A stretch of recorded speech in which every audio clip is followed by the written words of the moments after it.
Class? आज तो मौसम सही है, गर्मी नहीं पड़ रही ना?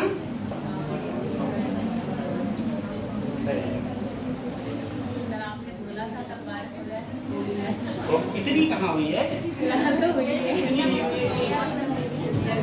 खेतों में पानी हो जाए तब तो किसान को फायदा हो, नहीं तो किसान तो बेचारा धानों में पानी देते देते बर्बाद हुआ पड़ा है।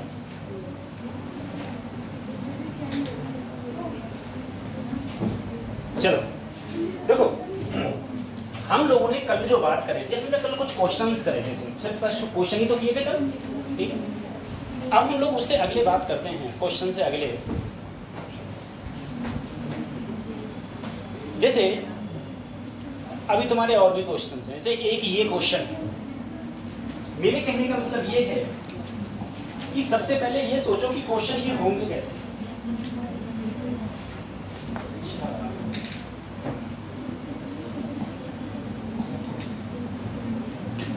ठीक, देखो जैसे ये क्वेश्चन यहाँ पर दिया हुआ है, जब तक आपको ये समझ में नहीं आएगा कि ये क्वेश्चन सॉल्व कैसे होगा, तब तक आप क्वेश्चंस को सॉल्व नहीं कर सकते।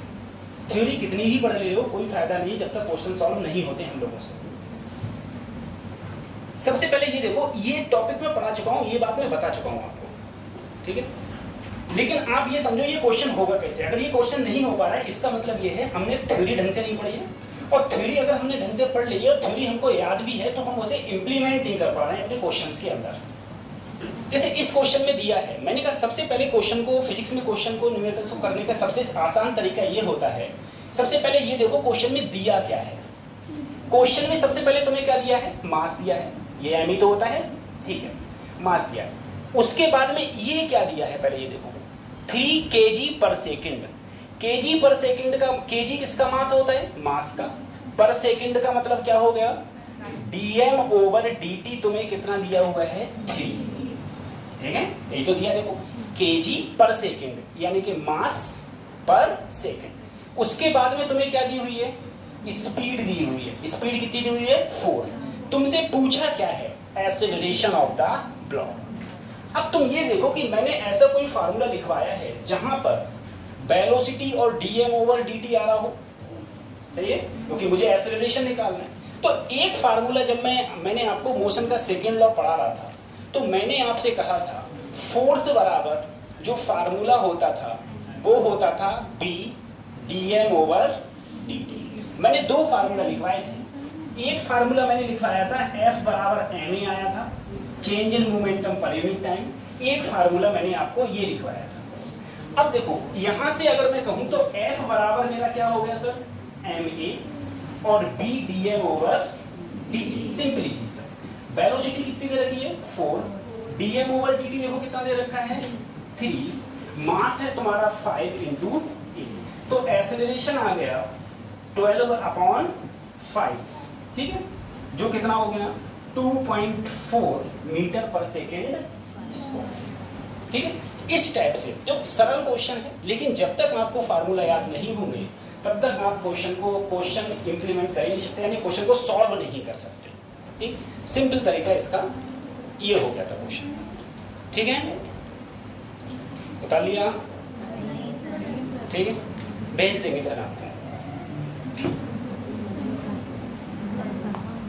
पढ़ाई वढ़ाई कर रहे हो? कितने घंटे सोते हो? 7 घंटे। 7 घंटे सोते हो। और पूछे पीछे आप लोग कितने घंटे, तुम लोग कितने घंटे सोती हो? पता नहीं सर।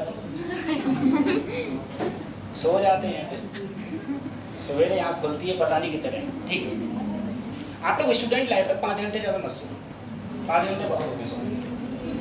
बताइए ये, ठीक है। अब हम लोग अगले बढ़ते हैं, अगले बढ़ते हैं।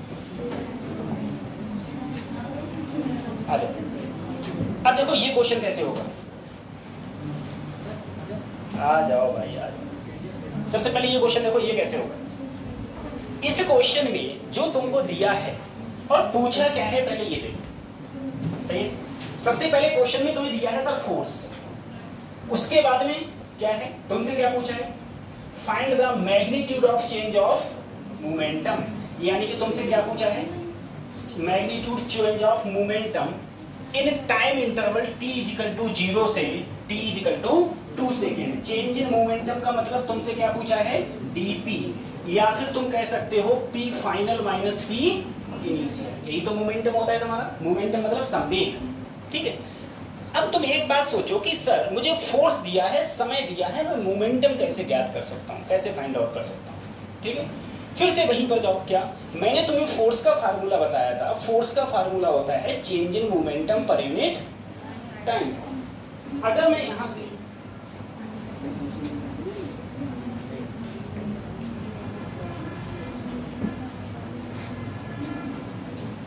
ठीक है, अब देखो अगर मैं यहां से चेंज इन मोमेंटम की बात आएगी तो यहां पर हो जाएगा F इंटू dt। और तुम्हें पता है अगर तुम चेंज इन मोमेंटम निकालोगे तो तुम्हें क्या करना पड़ेगा, t के रिस्पेक्ट में इंटीग्रेशन। अब देखो यहां पर t है, समय कहां से कहां तक जा रहा है, 0 से लेके 2 सेकंड तक। जब समय 0 है तो मोमेंटम मैंने क्या मान लिया, pi इनिशियल। जब t 2 सेकंड हो गया तो मैंने क्या मान लिया, p फाइनल। अब ये देखो सर इंटीग्रेशन कैसे होगा, मैंने तुमसे कहा था हर चैप्टर में इंटीग्रेशन की जरूरत पड़ेगी। फोर्स क्या है तुम्हारा, 2ti plus 3t square J into किसके रिस्पेक्ट में कर रहा हूं मैं, dt। देखो मैंने फोर्स की जगह रख दिया, फोर्स की जगह वैल्यू रख दी। यहाँ पर हो गया 1 से लेके, सॉरी 0 से लेके 2 तक, 0 से लेके यहाँ पर हो गया 0 से लेके 2 तक। अच्छा इसका देखो, इसके अगले मैंने तुमसे कहा था जब भी हम लोग इंटीग्रेशन करते हैं तो तुम सिंपल एक तरीका याद करो, ठीक है। अगर ऐसा इंटीग्रेशन है, d मान लो है ही नहीं, d नहीं है, t की मल्टीप्लाई करो इससे। जब t की इससे मल्टीप्लाई करोगे तो t इंटू टी क्या हो जाएगा, t स्क्वायर। जितना ऊपर उतना साथ में आ गया i प्लस 3, t की मल्टीप्लाई करो t स्क्वायर से तो t की पावर 3, जितना ऊपर उतना नीचे, ठीक है। उसके बाद में हम लोग रख देते हैं 0 से लेके क्या रख दिया, 2 रख दिया। अब देखो 2 से 2 कट गया, 3 से 3। एक बार t की जगह तुम 2 रखोगे तो t की जगह 2 रखोगे तो यहाँ पर 2 का स्क्वायर कितना हो जाएगा, बोलो 4i। यहाँ पर 2 की घात 3 कितना हो जाएगा, 2 दूनी 4 दूनी 8 माइनस, अब t की जगह क्या रखोगे, 0। तो ये भी 0 ये भी 0, यानी कि दोनों ही क्या हो जाएंगे। तो यहाँ पर जो मेरा आंसर आया वो आया 4i प्लस 8। यही मेरा क्या है, magnitude of change in momentum. यही तो मेरा चेंज इन मोमेंटम है। तो चेंज इन मोमेंटम कितना आया, 4i प्लस 8, ये आंसर हो, ठीक है। तो इस क्वेश्चन में क्या था, इस क्वेश्चन में ये था कि सबसे पहला जो टास्क था वो तुम्हें ये फार्मूला पता होना चाहिए। इस फार्मूला के बाद में अगर आपको इंटीग्रेशन आता है, इंटीग्रेशन आता है तभी आप क्वेश्चन को सॉल्व कर सकते हैं, ठीक है। ये चीज थी।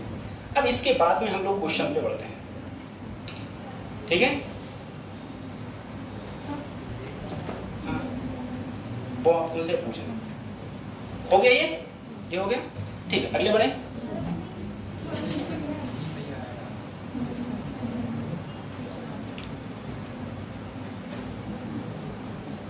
कल की पीडीएफ में डालना ध्यान नहीं रहा आप लोग, मुझे ध्यान दिला दिया करो, मैं भूल जाता हूँ, कुछ डालना भी है, ठीक है। और जिसे ध्यान भी दिलाना है ना वो शाम को 9 बजे के बाद ही दिलाए, ठीक है, उससे पहले।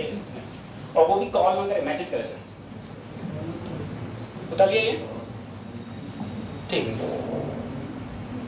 अब देखो अगली चीज हम पढ़ते हैं, अगला टॉपिक इम्पल्स।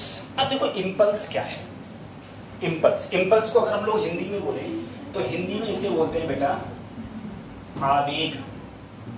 इम्पल्स को कुछ जगह आई से डिनोट किया जाता है, कुछ किताबों में आपको जे से भी डिनोट करने को मिलेगा, ठीक है। या तो आई से प्रदर्शित कर देंगे, कुछ जगह आपको जे से भी प्रदर्शित करेंगे, उसे हम लोग बोलेंगे इम्पल्स मतलब आवेग। अब सबसे पहले इम्पल्स सोचो सर, इम्पल्स होता क्या है।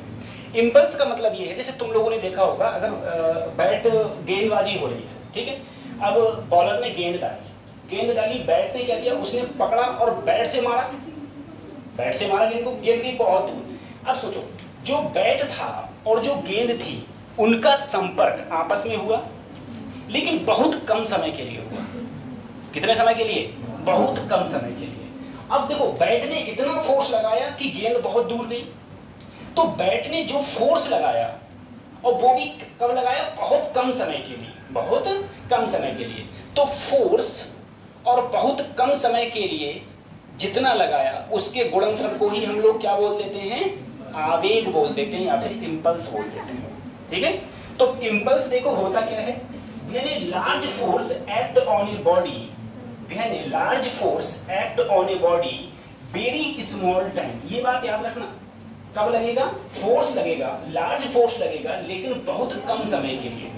अगर लार्ज फोर्स बहुत कम समय के लिए लगेगा तो उसे हम लोग क्या बोलेंगे, इम्पल्स बोलेंगे, उसे हम लोग आवेग बोलते हैं। ठीक है, इम्पल्स बोलते हैं, उसे हम लोग आवेग बोलते हैं। इम्पल्स का जो फार्मूला होता है वो होता है force into time, average force बोलते हैं, एवरेज फोर्स इनटू टाइम। अब देखो यहां पर दो चीजें हैं। सबसे पहली चीज ये है, अगर तुम्हारा फोर्स कांस्टेंट होगा, फोर्स कांस्टेंट। अब कांस्टेंट फोर्स क्या होता है, पहले ये देखो, कांस्टेंट फोर्स का मतलब ये है जो समय के साथ वेरी ना करे, जो समय के साथ वेरी ना करे उसे हम बोलेंगे कांस्टेंट फोर्स। जैसे मैं एक एग्जांपल लेके बता रहा हूं आपको। मैंने कहा मान लो अगर कहीं पर ये लिखा हुआ है 4 न्यूटन, ठीक है, ये कांस्टेंट फोर्स है। लेकिन अगर कहीं पर ये लिखा है 40 न्यूटन तो ये कांस्टेंट फोर्स, क्योंकि ये समय के साथ में क्या कर रहा है, वेरी कर रहा है। देखो जैसे जैसे समय बढ़ेगा वैसे वैसे फोर्स भी बढ़ता जाएगा। तो कांस्टेंट फोर्स का मतलब ये होता है जो समय के साथ वेरी ना करे, उसे हम लोग बोलते हैं कांस्टेंट फोर्स, यानी कि स्थिर फोर्स। अगर तुम्हारा फोर्स कांस्टेंट होगा, अगर तुम्हारा फोर्स कांस्टेंट होगा तो अगर मैं एक तरफ फोर्स लूं और एक तरफ फोर्स लिया जाए और एक तरफ फोर्स लिया जाए, एक तरफ टाइम लिया जाए, आवाज आ रही है पीछे तक, पीछे बता रही है, एक तरफ फोर्स लिया जाए एक तरफ टाइम लिया जाए। ध्यान रखना, अगर फोर्स तुम्हारा क्या है, कांस्टेंट है, कांस्टेंट मतलब स्थिर है। अगर फोर्स स्थिर होगा तो वो समय के साथ क्या बदलेगा, नहीं, समय बदलता रहेगा, फोर्स तो वही रहेगा जो पहले था। ठीक है, तो इनके बीच का जो ये ग्राफ है, इनके बीच का जो ग्राफ है, इस ग्राफ का जो एरिया होगा, इस ग्राफ का जो एरिया, वो एरिया ही तुम्हारा इंपल्स कहलाएगा, वो एरिया ही तुम्हारा इंपल्स। अब देखो अगर कहीं तुम्हें ग्राफ दिख रहा है फोर्स और टाइम का, किसका ग्राफ दिख रहा है, फोर्स और टाइम का, और तुमसे पूछ लिया जाए बताओ इंपल्स क्या होगा, तो इंपल्स कैसे निकालोगे, उसका एरिया ही क्या क्या कहलाएगा, तुम्हारा इंपल्स कहलाएगा। किसका एरिया, फोर्स और टाइम। लेकिन मैं अगर ये तुमसे कहूं कि यहां तो फोर्स कांस्टेंट है, अगर फोर्स कांस्टेंट है तो समझिए एरिया इंपल्स कहलाएगा। लेकिन अगर फोर्स तुम्हारा चेंज हो रहा हो, फोर्स चेंज हो रहा हो, चेंज का मतलब है वेरी हो रहा हो, ठीक है, बदल रहा हो, अगर फोर्स तुम्हारा चेंज हो रहा हो, फोर्स चेंज होगा समय के साथ में। अगर इस तरफ फोर्स ले लिया और इस तरफ टाइम ले लिया तो फोर्स, अगर तुम्हारा देखो यहां पर फोर्स बदल रहा है, जैसे जैसे समय बढ़ रहा है, पहले फोर्स बढ़ता गया बढ़ता गया बढ़ता गया, फिर फोर्स क्या होता गया, कम होता गया। अगर फोर्स चेंज हो रहा है तब भी जो इसका एरिया होगा, ये एरिया, ये वाला एरिया, ये जो एरिया है, ये एरिया ही क्या कहलाएगा, इंपल्स कहलाएगा। ये एरिया क्या कहलाएगा, इंपल्स। अब सर उसमें भी तो एरिया इंपल्स है, इसमें भी एरिया इंपल्स है, लेकिन इसका एरिया निकालना बहुत आसान होता है। ठीक है, तुम्हें एरिया आते हैं, त्रिभुज का area, triangle area, area of triangle, rectangle, square, अरे वर्ग का, आयत का एरिया निकालना आता है, हैं? तुम बता लो आयत के एरिया का फार्मूला क्या होता है, आयत का एरिया, मैं कोई परिमाप थोड़ी ना पूछ रहा हूँ, L इंटू बी, ठीक है। स्क्वायर का क्या होता है, वर्ग का क्या होता है, ए क्यू, ठीक है, ये तुम्हें पता होना चाहिए। चलो अब देखो, अगर तुम्हारा फोर्स कांस्टेंट होगा, फोर्स कांस्टेंट होगा तो तुम्हारा जो इंपल्स का फार्मूला लगेगा वो लगेगा ये वाला, फोर्स इनटू डेल्टा, तब तुम्हारा इंपल्स क्या कहलाएगा, फोर्स इनटू डेल्टा। लेकिन यदि फोर्स तुम्हारा चेंज हो रहा होगा, फोर्स चेंज का मतलब फोर्स वेरी हो रहा होगा, फोर्स अगर वेरी हो रहा होगा तो तुम्हारा जो इम्पल्स का फार्मूला लगेगा वो लगेगा T1 T2 F into dt। तब तुम्हारा ये फार्मूला लगेगा। फिर से ध्यान करो, अगर फोर्स चेंज हो रहा होगा तो इम्पल्स का फार्मूला लगेगा I बराबर F dt का इंटीग्रेशन T1 से लेके T2 तक। अगर फोर्स कांस्टेंट होगा, फोर्स अगर कांस्टेंट होगा तो इम्पल्स का फार्मूला लगेगा force into delta T, force into delta T. यहाँ पर फोर्स कांस्टेंट है लेकिन यहाँ पर फोर्स क्या हो रहा है, वेरी हो रहा है, या फिर फोर्स यहाँ पर चेंज हो रहा है। ठीक है, चलो इसके बाद फिर मैं और बताता हूँ। तो इम्पल्स का फार्मूला क्या होता है, फोर्स इंटू टाइम।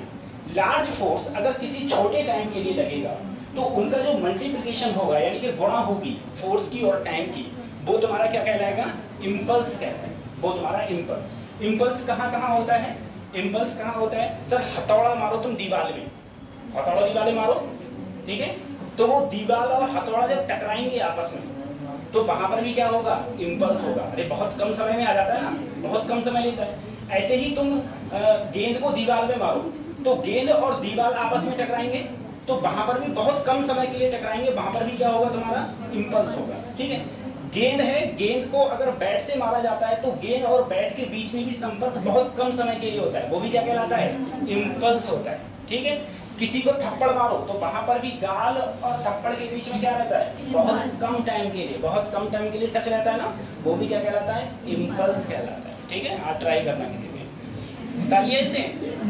ठीक है, ये इम्पल्स कहलाता है। अच्छा बताइए, अब देखो इस इम्पल्स में एक चीज और है जिसके ऊपर क्वेश्चंस पूछे जाते हैं। अभी मैं इस पे क्वेश्चन आएंगे तो नीचे से, इसके नीचे इसी पे क्वेश्चंस है। ठीक है, देखेंगे कितने करोगे तुम। हो गया, अब जरा सोचना, सर अगर एक चीज और है, मैं एक बात जानता हूं कि इम्पल्स मतलब होता है सर एफ, और छोटे से टाइम को मैं चाहूं तो डी टी भी लिख सकता हूं, छोटे से टाइम के लिए क्या लिख सकता हूं, डी टी। अब तुम मुझे बताओ सर, मैं तो एक बात और जानता था कि फोर्स बराबर होता है change in momentum per unit time, Newton का द्वितीय नियम, न्यूटन का द्वितीय। अगर मैं यहाँ पर इम्पल्स में फोर्स की जगह ये रख दूं dp अपॉन dt, और ऊपर भी क्या है, dt, dt से dt कट गया, तो इम्पल्स क्या कहलाएगा, इम्पल्स क्या कहलाएगा, change in momentum. Delta p का मतलब क्या है, चेंज इन मोमेंटम। या फिर तुम ऐसे भी लिख सकते हो इम्पल्स को p2 माइनस p1। कुछ बच्चे कहेंगे सर हम तो p final minus p initial लिखेंगे, तो चाहो तो p final minus p initial. तो ध्यान रखो, हम क्या बोले, हम बोले इम्पल्स जो होता है, इम्पल्स वो किसके इक्वल होता है, इम्पल्स इक्वल होता है चेंज इन मोमेंटम की, मोमेंटम, चेंज इन मोमेंटम, इसके भी इक्वल तुम्हारा क्या होता है, इम्पल्स होता है। अच्छा इम्पल्स, सर मोमेंटम, मोमेंटम क्या होता है बेटा, p बराबर mv, ये भी याद रखना, p बराबर mv। ठीक है, कहीं भूल जाओ, p बराबर mv। तो इम्पल्स का तीन फार्मूला, ध्यान रखो, तीन फार्मूला।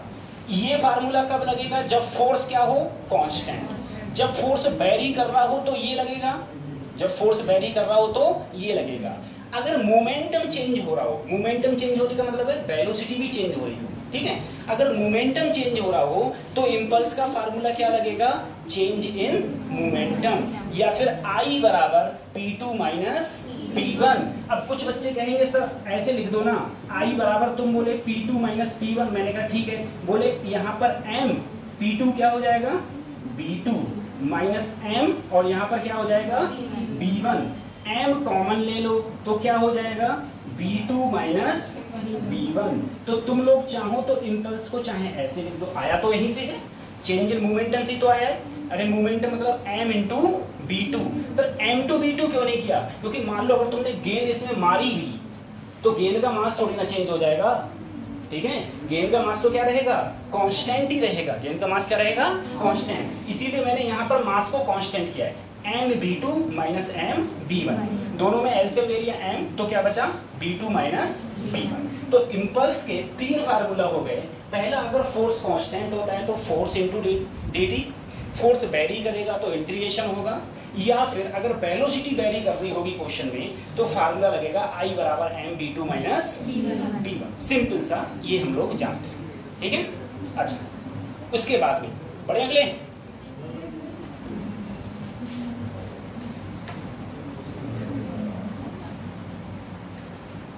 ये वर्क कर लेते हो घर पे जाकर कंप्लीट? टाइम नहीं मिलता है सर। पहले तो 2 GB डाटा फूका जाता है, और जब 2 GB डाटा फूक जाता है, लेकिन सर जब से रिचार्ज महंगे हुए तब से हमने 1 GB कर दिया है ना। वो 299 में मिलता है, अब वैसे 249 में मिल जाता है। बता लिया। तुम में से पता है 50% वाला कैसे होंगे? जब तक रात में 50% का मैसेज नहीं आता होगा, 50% ठोक दिया, तब तक मोबाइल ही बंद नहीं करना है। जैसे ही 50% आ गए, 50% ठोक दिया, बोले अब मोबाइल रख दो क्योंकि कल पूरे दिन चलाना है 50%। ठीक है, चलो सही।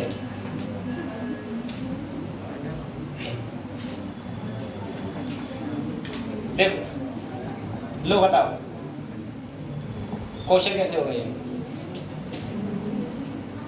ये क्वेश्चन कैसे होगा? अभी ये इन्हीं तीन पे आधारित है। अब वही ये क्वेश्चन को देखो, क्वेश्चन होगा क्या? सबसे पहले कहा गया है एक बास्केटबॉल प्लेयर है। बास्केटबॉल प्लेयर जानते हो? अच्छा, बेसबॉल है यहाँ पर, बेसबॉल प्लेयर, ठीक है। बेसबॉल प्लेयर, एक baseball player hit back the ball straight in the direction of the bowler without changing. देखो इधर देखो क्या लिखा है, without changing in its initial speed of 12 metre पर second. If the mass of the ball is इतना, तुमसे कहा गया है find the impulse imported to the ball. उसने कहा एक बेसबॉल प्लेयर था, उसने किसी गेंद को मारा। जैसे मान लो मैंने यहाँ से किसी फुटबॉल को मारा, फुटबॉल उस पर टकराई, जब किसी चीज पर टकराई, दीवार पर टकराई, जाते समय फुटबॉल की जो वेलोसिटी थी वो कितनी थी? 12 मीटर पर सेकेंड। और वही आते समय है, वही क्या है? आते समय। उसने कहा देखो विदाउट चेंज, यानी कि जाते समय भी 12 थी और आते समय भी 12। तुमसे क्या पूछा? इम्पल्स पूछा। क्या पूछा? इसका मतलब है सर जो मेरी जा रही थी तब भी 12 थी और वापस आ रही है तब भी क्या है? 12। और मुझे क्या दिया हुआ है? मास दिया हुआ है। मुझे बताओ मैं इम्पल्स का कौन सा फार्मूला लगाऊं? I इक्वल टू इम्पल्स का कौन सा फार्मूला लगेगा? तो एक ही लगेगा sir, change in momentum. Change in impulse is equal to change in momentum. क्या इसमें F इंटू dt लग जाएगा? नहीं, F इंटू dt नहीं लगेगा। क्या इसमें इंटीग्रेशन वाला F इंटू dt लगेगा? वो भी नहीं लगेगा। तो हम लोग चेंज इन मोमेंटम का मतलब हो गया m v2 माइनस m की वैल्यू कितनी है? 0.15।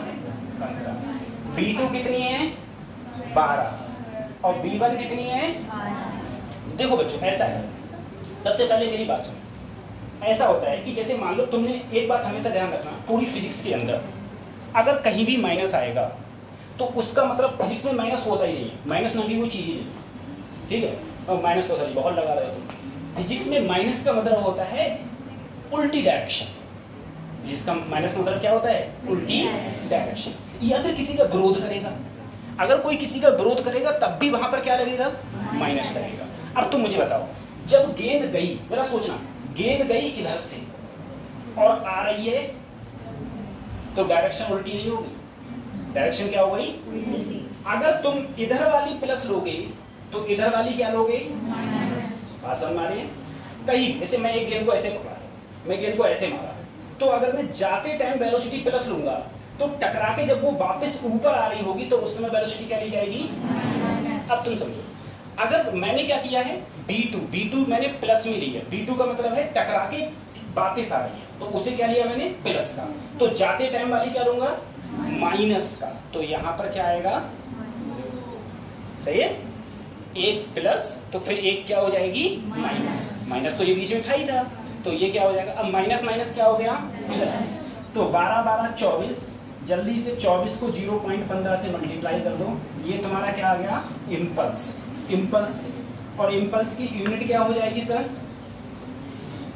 kg मीटर पर सेकेंड। ठीक है। इम्पल्स की यूनिट क्या हो जाएगी, वो मात्रक क्या हो जाएगा, केजी मीटर पर सेकेंड। देखो क्यों, मास का क्या होता है केजी, वेलोसिटी का क्या हो जाएगा मीटर पर सेकेंड, ठीक है। मल्टीप्लाई कर दोगे ना, 15 चौका, अरे जल्दी बोलो 60, हासिल लगे 6, 15 दूनी 30 और 6 36, कितने के बाद दशमलव, 2 के बाद, ठीक है 2 के बाद। ये तुम्हारा आंसर है, ठीक है, ये हमारा आंसर आ गया। इस टाइप से क्वेश्चन हो जाए। बढ़िया, अगले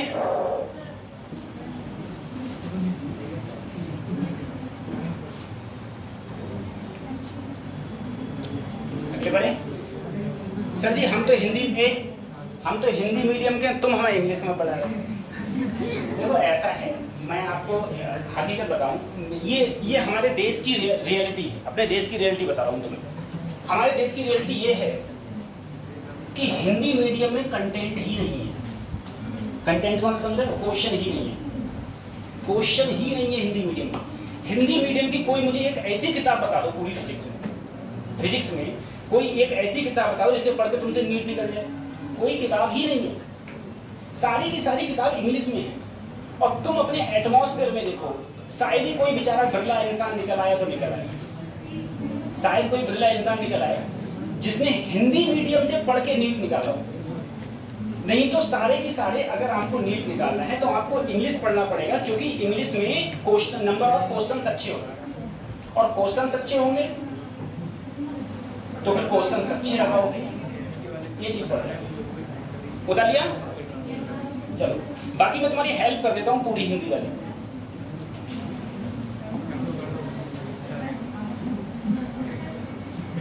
करो, ये कैसे करोगे? हाँ सर जी, पढ़ाते कम हो, क्वेश्चन ज्यादा करा देते।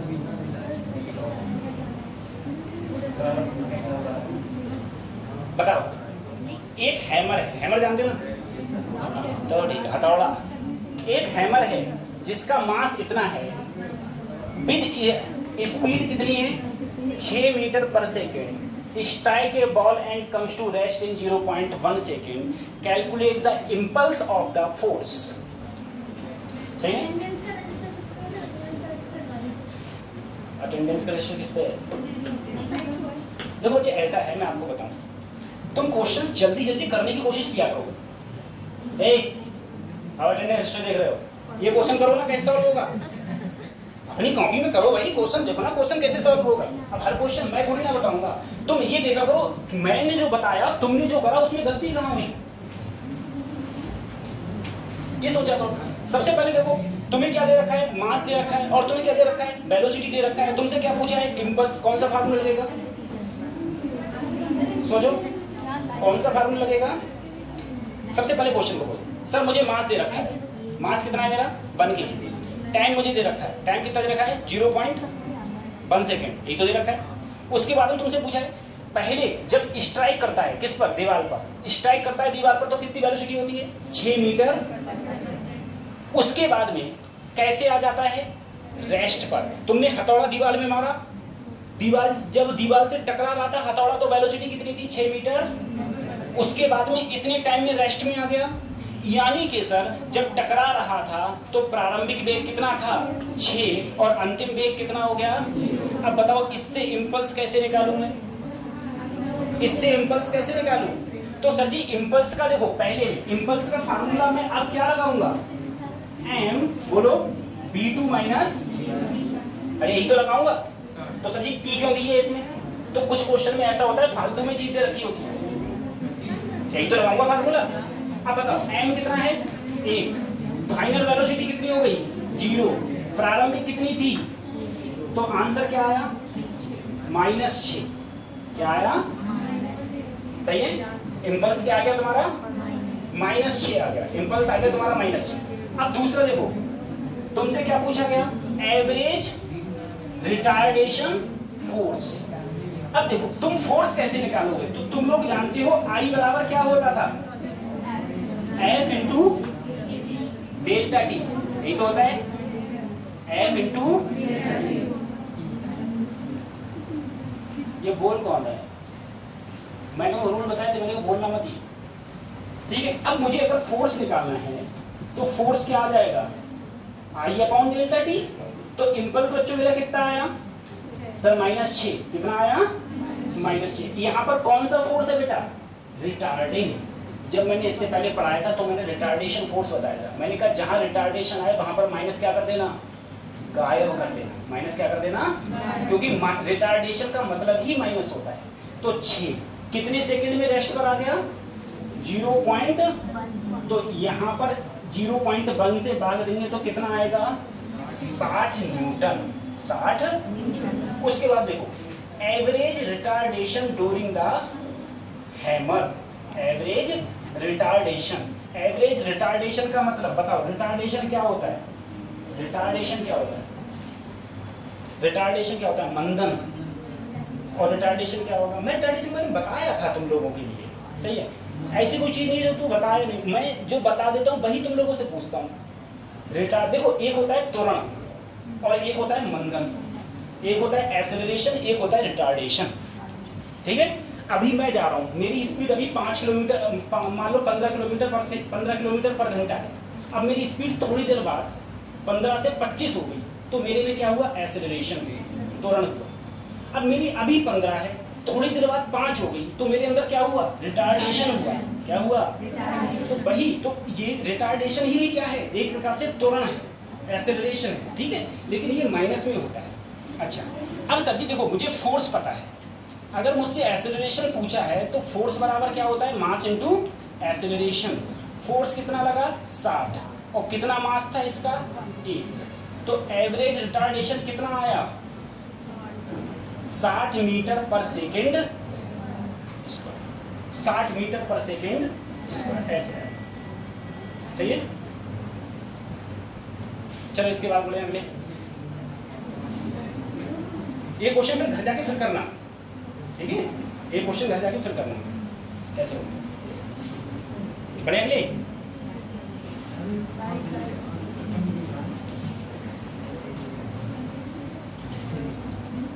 और तुम जिन बच्चों को समझ में नहीं आ रहा उनके मैं सीधे सीधे बता रहा हूँ, और तुम में से 50% समझ में नहीं आ रहा है, तुम घर जाके पढ़े नहीं होते, कतई नहीं पढ़े हो।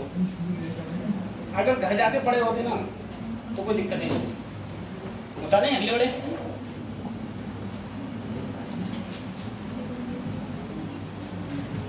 ये कैसे होगा, बोलो, ये कैसे होगा,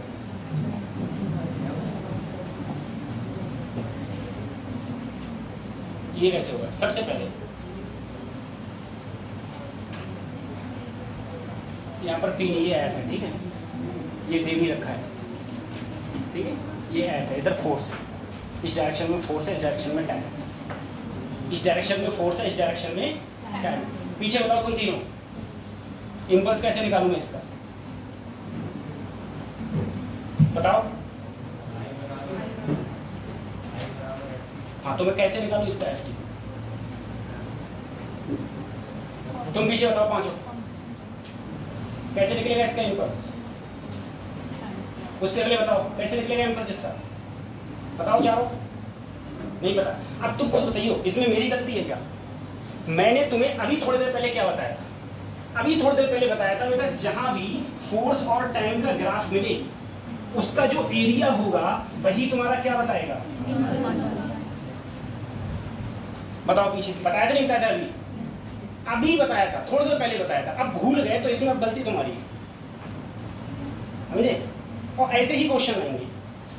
अब मैं क्या करता, मैं सिर्फ तुम्हें थ्योरी पढ़ा के चला जाता, क्वेश्चन तुम्हें कराता ही नहीं। फिर तुम्हारे जब ये क्वेश्चन आता तो तुम्हारे तो होश ही उड़ जाते, समझे।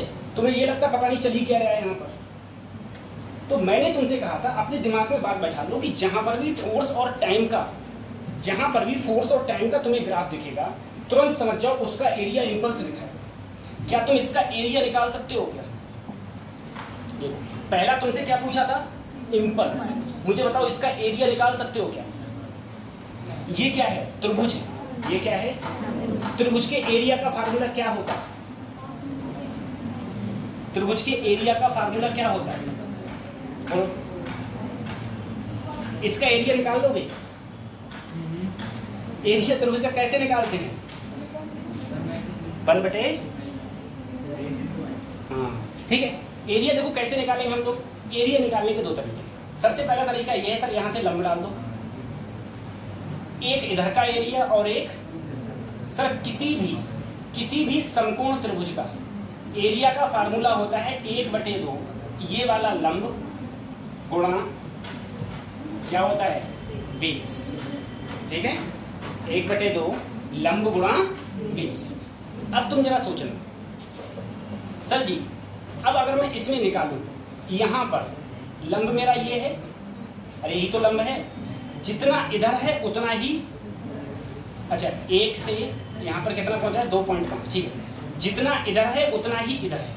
तो अगर मैं इसका निकालूंगा इधर वाले का 1/2 लंब गुणा बेस प्लस 1/2 लंब गुणा, इन दोनों को ऐड करूंगा तो L इंटू बी, जोड़ूंगा, इन दोनों को जोड़ूंगा तो क्या बचेगा, देखो आधा L भी ये है, आधा L भी, L क्या है, L क्या है लंब और B क्या है, दोनों से क्या निकाल लो तुम, एरिया। क्या निकालो, ये घर से क्वेश्चन करके लाना, मैं कल सबका देखूंगा एरिया। अब एरिया निकालने के बाद में एरिया तुम्हारा कितना आ जाएगा बेटा, अरे बोलो, एरिया क्या आ जाएगा, इम्पल्स। उसके बाद में तुमसे क्या पूछा है, फोर्स। देखो इम्पल्स का फार्मूला क्या होता है, फोर्स इनटू टाइम। तो अगर तुमसे फोर्स पूछा है तो क्या आएगा, इम्पल्स इनटू टाइम। अब देखो यहाँ से यहाँ तक जाने में कितना टाइम लगा, यहाँ 1 सेकंड था, यहाँ पर कितना हो गया, तो कितना टाइम लगा, 1.5। कितना लगा, तो देखो यहाँ 1 था, यहाँ 2.5 हो गया, तो कितना लगा 1. तो इम्पल्स का 1.5 से भाग कर दोगे तो तुम्हारा क्या आ जाएगा, फोर्स आ जाएगा। क्या आ जाएगा, और इम्पल्स कैसे निकलेगा, एरिया से। इसका क्या निकालना पड़ेगा तुमको, एरिया निकालना पड़ेगा, घर से कैलकुलेशन। चलो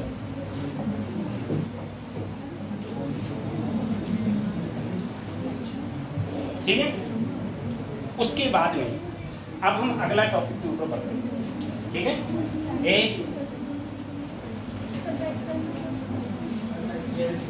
बेटा इसमें बैक होता नहीं है एक्चुअली, इसमें सेव नहीं होता। कल पढ़ा रहे थे उसमें सेव हो जाता है, इसमें सेव होता नहीं। ठीक है, इसमें सेव नहीं होता है, जो चल रहा है ये चल रहा है। वीडियो देख लेना, पड़ जाएगी, वीडियो देख लेना इस वाले चैनल पर। और वो एक है अभियोदय पीलीभीत करके है, उस पर वीडियो मिल जाएगी। हर दिन वीडियो पढ़ती है, जितनी फिजिक्स की सारे वीडियोस पढ़ते हैं उसको। ठीक है, हाँ वो बात है कि उस पर वॉइस अच्छी नहीं आती है, क्योंकि यहाँ पर कनेक्ट होके वॉइस नहीं है। ठीक है, लेकिन तुम्हारा ये समझ में आ जाएगा कि हाँ इसमें लिखा क्या था, इतना समझ में आता है। ठीक है, चलो हो गया।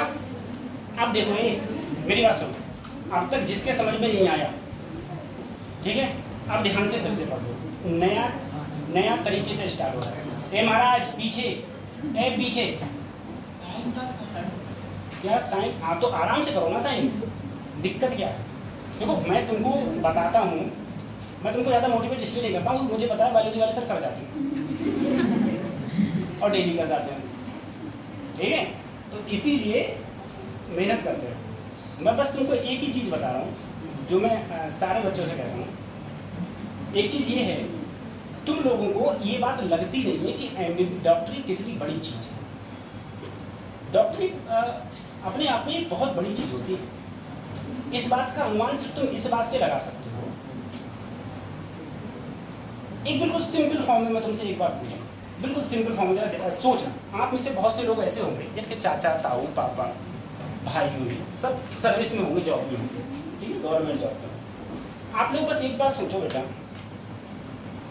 कि कोई पुलिस वाला है, कोई आर्मी में है, ठीक है, वो ये नहीं चाहता है पुलिस वाला कि मेरा बच्चा पुलिस में आए।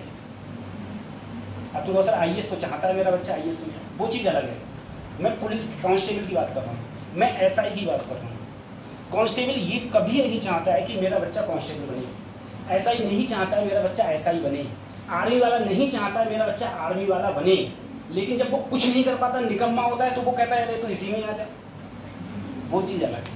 लेकिन अगर तुम उससे पूछना स्टार्टिंग में तो नहीं कहेगा। जब बच्चा छोटा होता है तो माँ बाप ये कभी नहीं कहते मेरा बच्चा अगले चल के पुलिस वाला बनेगा, मेरा बच्चा अगले चल के क्लर्क बनेगा। कभी बोलते हैं? कभी नहीं बोलते हैं। हमेशा क्या बोलते हैं? ये बोलते हैं मेरा बच्चा या तो डॉक्टर बनेगा, इंजीनियर बनेगा, IAS बनेगा, यही तो सब बोलते हैं वो, ठीक है। लेकिन अगर तुम एक प्रोफेशन में जाओ, अगर MBBS डॉक्टर देखो तो MBBS डॉक्टर ही चाहता है कि मेरा बच्चा डॉक्टर बने, सही है, क्योंकि कमाई अंधी है, इतनी कमाई है कि तुम्हें रुपया नहीं बटोर मिलता। तुम में से किसी की कोई लैब है? लैब टेस्ट करने वाली, ब्लड टेस्ट करने वाली किसी की लैब है? चाचा ताऊ की है? चाचा की है? अच्छा। और किसी का कोई एक नर्सिंग होम है, छोटा वाला किसी का नर्सिंग होम है? नहीं है। देखो एक चीज़ जरा सोचो, डॉक्टरी की हर तरफ से अंधा कमाई है, मैंने इससे पहले ही बताया। सबसे पहली डॉक्टरी की कमाई क्या होती है? पर्चा होता है, पर्चा। और डॉक्टर इतने चालू हैं कि वो पर्चा, वो कहेंगे ये पर्चा तुम्हारा 5 दिन के लिए मान्य है, और तुम्हें दवाई देंगे 6 दिन की। दवाई कितने देंगे? 6 दिन की। बोले 7वें दिन आओ, तुम 7वें दिन आओगे, बोले पर्चा तो एक्सपायर हो गया, फिर से पर्चा बनवाओ, ठीक है। तो डॉक्टर ये पर्चा, पर्चे के बाद में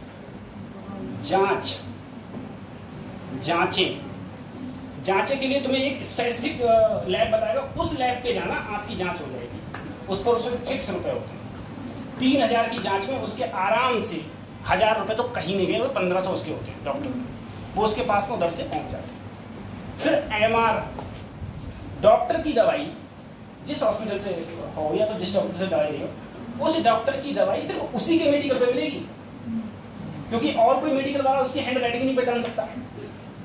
मेन प्रॉब्लम ये पड़ जाती है, ठीक है। उसी के यहाँ तुम्हें सारी दवाई मिलेंगी। तो पूरी की पूरी दवाइयों से, और दवाई पे एक चीज़ और है, जैसे तुम अगर मान लो कोई चीज़ खरीदो तो तुम्हें पता होता है कि उस पर रेट हाई लिखे होते हैं, मिलती कम की है, ठीक है। जैसे तुम कॉपी खरीदो, हाई रेट लिखे होते हैं, मिलती कम की है। और दवाइयों में भी क्या है, हाई रेट लिखी हुई, मिल कम की रही है, और तुम्हें तो उतनी की लग के चल रही है पूरी, वहाँ से भी कमाई है। फिर MR आ रहे हैं बेचारे, वो भी कमाई कर रहे हैं। MR बेचारे बैठे पड़े हैं, सर कब फ्री होंगे, कब, ठीक है। अब दूसरी चीज़ सुनो, मैं अगली पॉइंट ये बता रहा हूँ तुम लोगों से। मान लो, बिल्कुल सही, मैंने 2 टाइप के स्टूडेंटों को छाटा है, ये सही। आप लोग बताना अपने एटमॉस्फेयर में बच्चे होंगे, 2 टाइप के स्टूडेंट है। एक बच्चा है जिसने 12th किया और इधर भी 12th किया।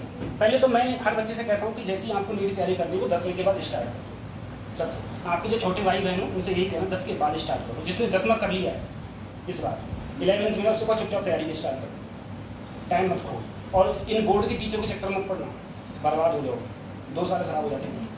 अब देखो 12th किया, अब एक बच्चा है 12th किया है इसने, इसका दिमाग में क्या आया, इसके पास पड़ोस का जो इन्वायरमेंट है वो बोले बेटा ऐसा कर, चुपचाप नर्सिंग कर ले। एक बोला D फार्मा कर ले, एक बोला B फार्मा कर ले, ठीक है, ये कर ले। कुछ बायोटेक वाले भी होते हैं, ये सारी चीज़ें कर ले, कोई बात नहीं। एक तरफ इधर भी स्टूडेंट है, अगर ये स्टूडेंट तैयारी करता है नीट के बाद में बहुत सारे डॉक्टर के कोर्स आते हैं। सबसे ऊपर तुम्हारा MBBS, फिर BAMS, फिर BHMS, फिर BUMS, ठीक है, बहुत सारे। नीचे डंगरों के डॉक्टर भी आते हैं, हाँ वैसे, ठीक। मैं ये आदमियों को डॉक्टर बता रहा हूँ। अब तुम एक बात समझना, तुम सब लोग इस बात से बहुत अच्छी तरीके से वाकिफ हो, यहाँ पर तैयारी मांगती है, ये मांगता है प्रिपरेशन। अगर तुम सभी लोग एक दिन में अगर अपने के लिए आधे घंटे नीट के लिए निकाल रहे हो तो नीट की तैयारी करो, नहीं तो छोड़ दो। अभी खाली टाइम बर्बाद कर रहे हो, यहाँ बरसात में भीग रहे हो, आ रहे जा रहे, तैयारी करना है तो अगर तुम एक दिन में 8 घंटे दो इस पढ़ाई के लिए, ठीक है। और अगर तुम्हारी इतना पोटेंशियल नहीं है कि तुम 8 घंटे तैयारी कर पाओ तो चुपचाप इनमें पहुंच जाओ, इसे करना। अगर पोटेंशियल है तैयारी करने का तो इधर तैयारी करो, ठीक है। इसमें रिस्क रहता है, 1 साल में नंबर नहीं आया, 2 साल में नंबर नहीं आया, 3 साल में नंबर नहीं आया, लेकिन इस बात की गारंटी है अगर तुम 8 घंटे तैयारी करोगे तो 1 साल नहीं आया, 2 साल नहीं आया, तीसरे साल में तो 100% आएगा। अगर ये नहीं मिलेगा तो ये और ये तो मिलेंगे ही मिलेंगे, 100% मिलेंगे।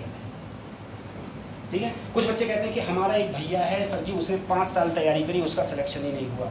सिलेक्शन इसलिए नहीं हुआ क्योंकि उसने पढ़ाई नहीं की। अगर पढ़ाई करता तो 100% सिलेक्शन। सही है। कुछ बच्चे होते हैं कि घर से गए कानपुर कोटा या और भी जगह गए पढ़ने के नाम से, और वहाँ पर जाके घूम रहे हैं मस्त आराम से, मतलब ये घर वाले रुपया दे रहे हैं, ठीक है। और जब रिजल्ट आता है 2 दिन तो रोना है बैठ के, कमरे में बंद हो गए कि अरे हमारे नंबर कम रह गए। नंबर आ रहे हैं 150 और घर वालों को बता रहे हैं नंबर तो 450 आए थे हमारे, थोड़े से नंबर से पीछे रह गए। अगली साल को फिर मौज मस्ती करने चले गए, 4-5 साल ऐसे ही निकाल रहे हैं आराम से, कोई दिक्कत नहीं। पढ़ाई ही नहीं करी। पढ़ाई करोगे तो 100% ऐसा कोई बच्चा ही नहीं जिसका सिलेक्शन होता है। मेरे साथ के जितने थे सारे डॉक्टर बने, एक से एक गधा बच्चा जो साथ में मेरे पढ़ते थे। अब तुम सोचो, यहाँ पर तुमने तैयारी करो, यहाँ पर तुम तैयारी करने के बाद में 4.5 साल के बाद में तुम बन गए नर्स। ठीक है। जिसने डी फार्मा किया उसने अपना मेडिकल खोल के बैठ गया, अपना मेडिकल खोल के बैठ गया आराम से। तुम जब भी किसी हॉस्पिटल में गए हो, किसी हॉस्पिटल जब तुम्हारे कोई साथ के लोग जो कोई बीमार रहते हैं, जब तुम किसी हॉस्पिटल में जाते हो तुम देखते हो सारा ध्यान कौन लगता है? नर्स। कोई बात होती है सबसे पहले तुम किसे पकड़ते हो? नर्स। टूटा फूटा है, जला फरा है, सबकी मल्लम पट्टी कौन कर रही है? नर्स। और डॉक्टर सिर्फ 5 मिनट के राउंड के लिए आता है, सिर्फ 5 मिनट के लिए। सही है। नर्स तुम्हारी सेवा में 24 घंटे हाजिर है। वो 5 मिनट को आएगा तो वो नर्स ऐसे फाइल ली हुई होगी। डॉक्टर को नहीं पता किसका क्या होना है क्या नहीं होना है। डॉक्टर खाली देखे, अच्छा ठीक हो, हाँ ठीक है, चलो कोई बात नहीं, अच्छे से ठीक हो जाओगे। कुछ डॉक्टर को तो ये तक नहीं पता इसे बीमारी क्या है। सही है। बोले हाँ तो ठीक हो जाओ, और तुम्हारे दिल में इतना सुकून हो गया कि अरे डॉक्टर साहब ने आके हमें देख लिया। सही है। डॉक्टर को खुद नहीं पता इसे है क्या, तो ज़्यादा सीरियस बीमारी होती है उसे पता है, अच्छा ऐसे ये है, कोई बात नहीं, देख लिया जाए। वो करके चला गया, सारी देख रेख नर्स से करेंगे। ठीक है। उसके बाद में नर्सों की सैलरी इतनी कम सैलरी इन्हें मिलती है, प्राइवेट जो भी होते हैं, प्राइवेट जो भी वहाँ पर इतनी कम सैलरी है कि इनका खुद का गुजारा नहीं चल पाता है। तो ये अपने भविष्य का क्या करेंगे। यहाँ पर सिर्फ 2 ही अंतर है। पहला अंतर ये रहा कि इन बच्चों ने कोई रिस्क नहीं लिया और इनके अंदर पढ़ने का पोटेंशियल नहीं था। और इनकी तो कतई बात छोड़ दो, इनकी तुम बातें ना करूँ कतई, ये डी फार्मा वाले की सही बता रही हूँ। डी फार्मा को तो इतना बुरा हिसाब है इस समय कि तुम जिस गली में जाके आवाज मार दो डी फार्मा 2-4 निकल आएंगे, साहब हमें जॉब है क्या? मतलब दिमाग नाम की चीज नहीं, जिसे फिजिक्स की स्पेलिंग ना लिखा है वो तब जाकर डी फार्मा में एडमिशन ले लेता था कि भाई मैं तो डी फार्मा कर रहा हूँ 12th के बाद। ये हालत हो रखी है डी फार्मा अब भी है। तो बस अंतर यहाँ पर यही है कि ये बच्चे रिस्क नहीं ले पाए, इन बच्चों ने पढ़ाई नहीं करी, तो अब ये पूरी जिंदगी मेडिकल पे बैठेंगे, पूरी जिंदगी मेडिकल पे बैठेंगे, ये पूरी जिंदगी किसी प्राइवेट उसमें जॉब करते रहेंगे। ठीक है। और जॉब में तुम्हें पता है प्राइवेट में ऐसा होता है कि जैसे ही सैलरी ज़्यादा बढ़ती है वो उठा के तुम्हें फेंकेगा और नए को ले जाएगा।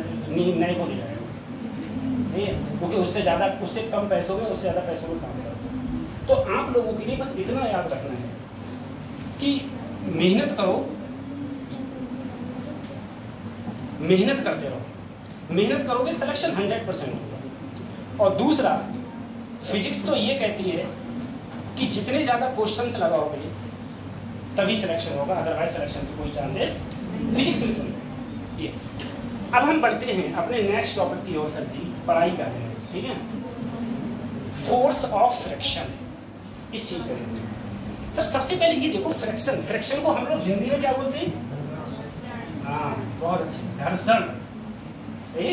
अब यहाँ से जाने के बाद पढ़ लियो, तेरे कभी पढ़ाई नहीं करी। फोर्स के हम लोग बोलते हैं घर्षण। देखो घर्षण हमारी जिंदगी में एक अहम रोल प्ले करता है। ठीक है। तुमने वो देखा होगा कि जितने भी हमारे ट्रक के पहिया होते हैं, साइकिल का पहिया होता है, मोटरसाइकिल का पहिया होता है, सारे के सारे जो टायर होते हैं वो काले होते हैं। कोई टायर उसने गोरा क्यों नहीं बनाया? अरे गोरा मतलब लाल, नारंगी, सफेद, हरे, ये क्यों नहीं बनाए? सारे काले क्यों बनाए? सोचो। तो काले और सब रबड़ के क्यों बनाए? अरे लोहे के बनाते वो पंचर ना होते, जैसे तुम्हारी ट्रेन है ना, वो इसीलिए क्योंकि रबड़ का जो घर्षण होता है वो सबसे ज्यादा होता है, रबड़ का घर्षण सबसे ज्यादा होता है। और दूसरा काला इसलिए बना है क्योंकि काला जो कलर होता है वो ऊष्मा को ज्यादा अवशोषित करता है, तो टायर के फटने के चांसेस कम हो जाते हैं, इसलिए काला रबड़ इसलिए क्योंकि उसका फ्रिक्शन सबसे ज्यादा है। अब दूसरी चीज में फ्रिक्शन जो होता है, फ्रिक्शन वो किस किस चीज पे डिपेंड करता है? फ्रिक्शन है वो सिर्फ दो बातों पर डिपेंड करता है। पहला, nature of the medium contact between two bodies, दो बॉडीज के बीच में, दो बॉडी के बीच में कॉन्टैक्ट कैसा है, इस चीज पर फ्रिक्शन डिपेंड करता है। अभी तुम अपना पैर रखे हुए हो टाइल्स पर, ये टाइल्स चिकनी है, अभी तुम अपना पैर जाके रोड पे रखोगे, वो रोड इससे खुरखुरा है, तो जब वो खुरखुरा है तो वहां पर फ्रिक्शन ज्यादा, ये चिकनी है तो इस पर फ्रिक्शन कम। अभी मैं यहाँ मोबियल डाल दूं और उस पर तुम चलो तो वहां फ्रिक्शन और कम, वहां फ्रिक्शन और कम। तो फ्रिक्शन डिपेंड करेगा जो भी दो बॉडी हैं उनका nature of medium of contact between two bodies. ठीक है, अगला किस पर डिपेंड करेगा friction? Normal reaction. Normal reaction मैंने बताया था कि अगर कोई बॉडी है उस पर नीचे mg लग रहा है तो ऊपर क्या लगेगा? ये नॉर्मल पर भी क्या डिपेंड करेगा? फ्रिक्शन डिपेंड करेगा। ठीक है, दो चीजें होंगी। अब फ्रिक्शन के अगर मैं टाइप्स लूं, फ्रिक्शन बेसिकली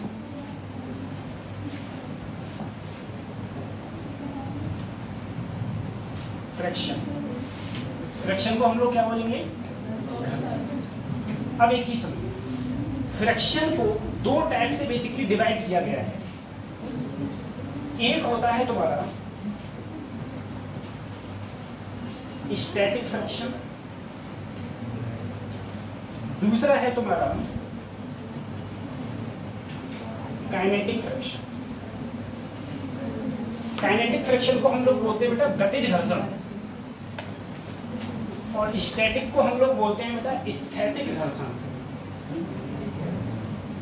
ठीक है, ये एक स्थैतिक घर्षण होता है और एक क्या होता है? गतिज घर्षण। ठीक है, दो टाइप के तुम्हारे घर्षण। सबसे पहले हम लोग स्टैटिक घर्षण की बात करते हैं। एक बात जरा सोचना, मैंने तुम्हें पढ़ाया, मान लो यहाँ पर एक बॉडी है, इस पर तुमने फोर्स लगाया तो ये चल पड़ेगी, 100% चल पड़ेगी, लेकिन कब? जब यहाँ पर फ्रिक्शन ही ना हो, यानी कि घर्षण ही, घर्षण नहीं होगा तब चल पड़ेगी। जैसे मान लो तुम ट्रेन को तुमने ऐसे पकड़ा, रजनीकांत बन के तुम ऐसे चलाओ तो ट्रेन चल पड़ेगी? ट्रेन नहीं चलेगी, लेकिन चल पड़ती अगर घर्षण ना हो। अगर घर्षण ना होता तो चल पड़ती। तुमने क्या किया? तुमने ट्रक को धक्का दे रहे हो, तुम ट्रक के धक्का दे रहे हो, ट्रक नहीं चल रहा है। ट्रक क्यों नहीं चल रहा है? क्योंकि ट्रक के जो टायर हैं उनके बीच में क्या है? घर्षण, इसलिए ट्रक नहीं चल रहा। तो स्थैतिक घर्षण में देखो क्या है, अगर कोई भी तुम्हारे पास में बॉडी है, उस बॉडी का मास m है, उस बॉडी पर अगर तुमने इधर फोर्स दिया,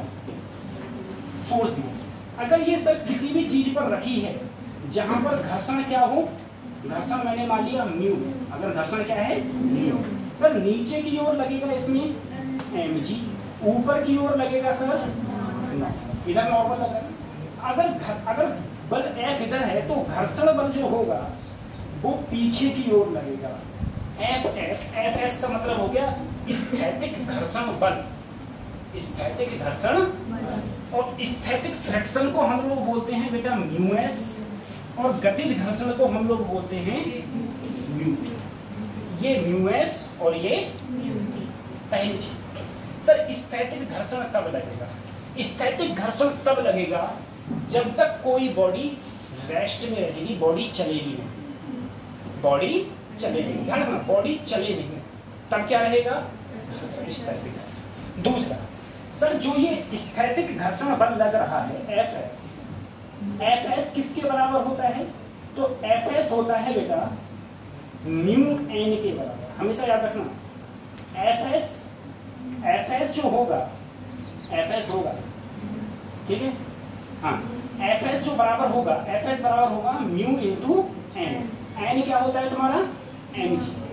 एन किसके बराबर हो जाएगा, नहीं पल्ले पड़ा, दोबारा बता, देखो एक बार मैं इधर बता रहा हूँ, रफ कर दूंगा। जैसे मान लो मेरे पास में एक ट्रक है,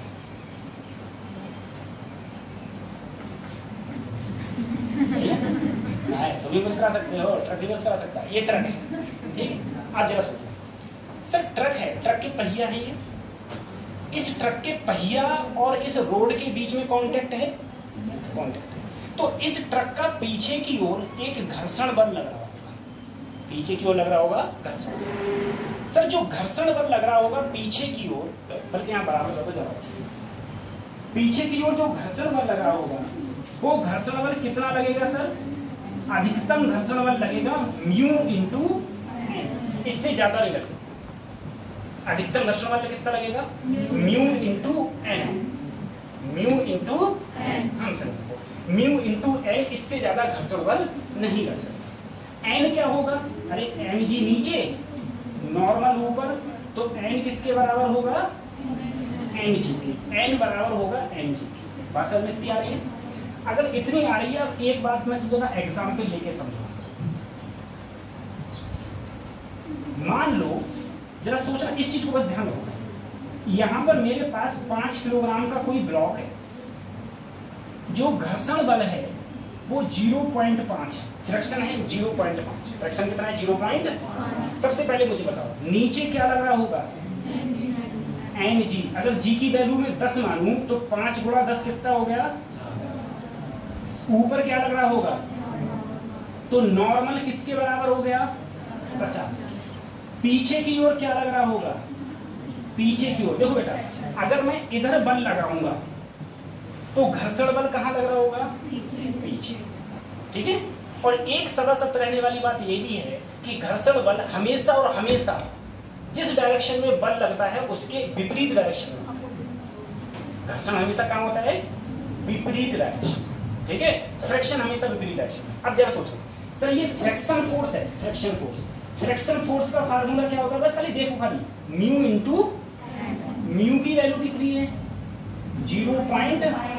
एन की वैल्यू कितनी है, इससे गुणा करी तो कितना आया 25 न्यूटन, कितना आया। अब जरा तुम समझो, पीछे की ओर घर्षण के कारण अधिकतम बल कितना लग सकता है, 25 न्यूटन, कितना लग सकता है। मैं इस ब्लॉक को अगले की ओर, इधर की ओर फोर्स लगाऊं 5 न्यूटन, कितना लगाऊं, पीछे अधिकतम कितना लग सकता है। अब मैं अगले 5 लगा रहा हूं और पीछे अधिकतम कितना लग सकता है 25, क्या ये चलेगा। कुछ सोचो, कुछ जरा सोचो कि मान लो एक चीज है, उस चीज के अंदर चुड़ैलिया फिट है, उतनी फिट हो, ठीक है। ये चीज है, ये चीज मेरी ऐसे रखी हुई। अब इस चीज के अंदर भूतनी है, उस भूतनी का क्या काम है कि वो पीछे की ओर फ्रिक्शन फोर्स लगा रही है म्यू एन, कितना लगा रही है म्यू एन, पीछे की ओर सर म्यू एन फ्रिक्शन लगा रही है, अधिकतम लगा रही है म्यू एन। जैसे यहाँ पर 5 था तो अधिकतम कितना लगा सकती है, बस इतनी ही जान है कि ये अधिकतम कितना लगा सकती है 25। अब देखो मैंने इधर की ओर बल लगाया, इधर की ओर मैंने बल लगाया 4 न्यूटन का, ठीक है। ये चुड़ैलिया बोली 4 न्यूटन का लगा रहा है, इसने भी पीछे 4 लगा दिया, क्या ये चलेगा, क्योंकि कुल बल कितना हो गया 0। मैंने भी 4, पीछे भी, मैंने कहा अच्छा ऐसी बात, मैंने उठा के 8 न्यूटन लगा दिया। अब पीछे कितना लग रहा है, वैसे चुड़ैलिया ने 8 लगा दिया, ठीक है, क्या ये चलेगा। मैंने 12 लगाया, उसने भी 12 लगा दिया, क्योंकि वो अधिकतम कितना लगा सकती है 25, ठीक है। मैंने 20 लगाया अगले, उसने भी कितना लगा दिया पीछे, क्या ये चलेगा। मैंने 24 लगाया, उसने भी कितना लगा दिया, अब भी चलेगा। अब मैंने 25 लगा दिया, तो उसने भी क्या लगा दिया, तो इधर भी 25 और पीछे भी, क्या ये चलेगी, नहीं चलेगी। नहीं चलेगी तो अब मैं अगर उससे थोड़ा सा ज्यादा लगाऊं तो चल जाएगी, क्योंकि वो 25 से ज्यादा नहीं, तो उसको हम बोलेंगे लिमिटिंग। क्या बोलेंगे? लिमिटिंग किसको बोलेंगे? जब कतई बराबर हो जाए, कतई बराबर हो जाए उसे क्या बोलेंगे? लिमिटिंग। अब सर जी मैंने 26 लगाया, कितना लगाया? 26, लेकिन वो कितना लगा पाई? 25। क्या अब ये चलेगा? किधर चलेगा? इधर। कितने बल से चलेगा? 1 न्यूटन से। अरे पीछे कितना लग रहा है? 25। आगे कितना लग रहा है? कितने से चल रहा है? बस हमारे। तो मेरे कहने का मतलब ये है कि कोई भी तुम्हारा ट्रक क्यों नहीं चल पाता? क्योंकि ट्रक को तुम धक्का देते हो, पीछे से चुरा लिया है वो फ्रिक्शन फोर्स लगा देती है, तो तुम धक्का दे रहे हो, तुम्हारा बेकार चल रहा ही नहीं किसी कीमत पे, ठीक है, इसीलिए वो नहीं चल रहा। अच्छा सर ये मैंने एक चीज समझाने के लिए तुम्हें बताई है, अभी इसकी हम लोग और आगे बात करेंगे।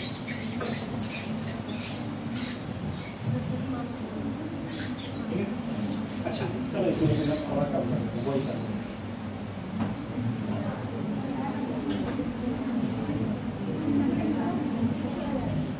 ठीक है, तो बेटा देखो स्थैतिक तुम्हारा तब तक रहता है, स्थैतिक तुम्हारा तब तक रहता है जब तक बॉडी रेस्ट में रहती है।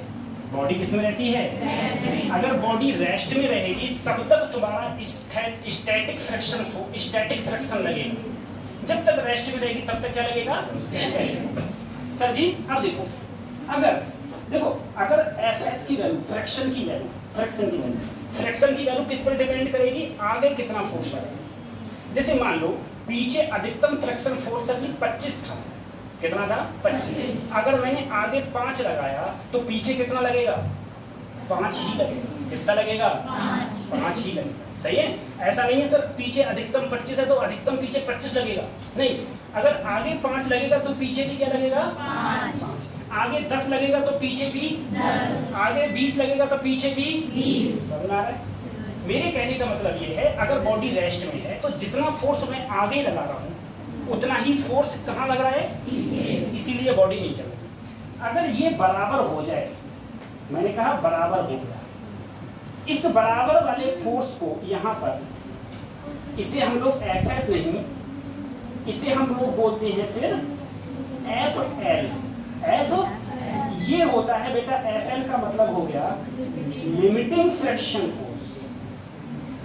लिमिटिंग फ्रिक्शन फोर्स, ये लिमिटिंग फ्रिक्शन फोर्स, ठीक है, ये हो गया लिमिटिंग फ्रिक्शन फोर्स, ठीक है। अच्छा कुछ चीजें और, सबसे पहले ये है फ्रिक्शन फोर्स जो Fs है वो क्या इसके एरिया पर डिपेंड कर रहा है? नहीं। कहीं एरिया आया फार्मूला में? नहीं आया ना। तो मैं ये कह सकता हूं static friction force, static friction force area पर डिपेंड, हाँ बहुत याद रखना, एरिया पर डिपेंड्स नहीं करता है। स्टैटिक फ्रिक्शन फोर्स एरिया पर डिपेंड, चाहे एरिया ज्यादा हो चाहे एरिया, तो फिर स्टैटिक फ्रिक्शन फोर्स डिपेंड क्या पे करता है? किस पर डिपेंड करता है? नॉर्मल पर। किस पर डिपेंड करता है? नॉर्मल। और किस पर डिपेंड करता है? फ्रिक्शन। और किस पर डिपेंड करता है? समझ मारिए, फ्रिक्शन पर। और किस पर डिपेंड करेगा? नॉर्मल। सर अब मैं आ जाता हूं जरा गतिज पर। गतिज का मतलब क्या है? सर गतिज का मतलब है मैंने किसी भी, यहाँ पर फ्रिक्शन फोर्स अब लग जाएगा म्यू के। क्या लग जाएगा? गतिज घर्षण बल तभी लगेगा जब बॉडी मोशन में। बॉडी किसमें हो?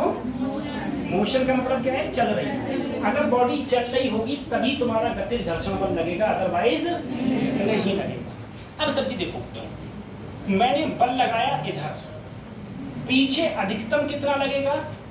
अब F के कितना लगेगा? अब अधिकतम जो पीछे लगेगा वो कितना लगेगा? F के। और जो F के होगा वो बराबर होगा म्यू एन के।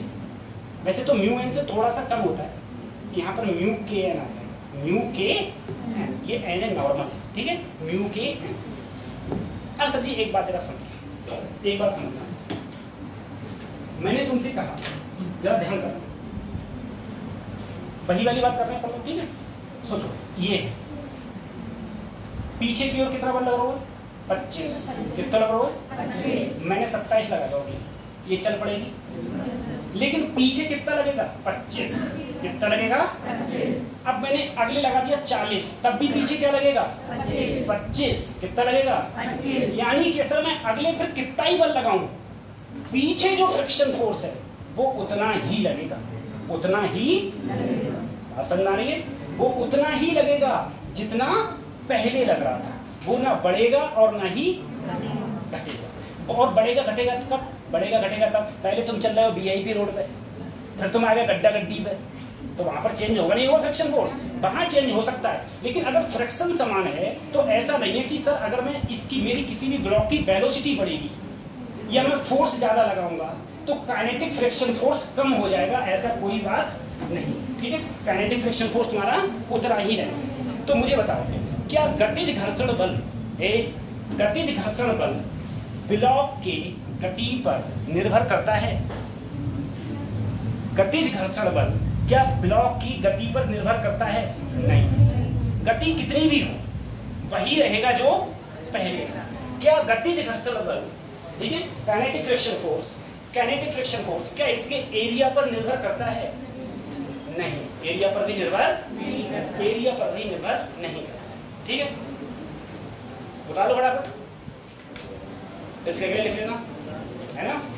फिर अगली बात,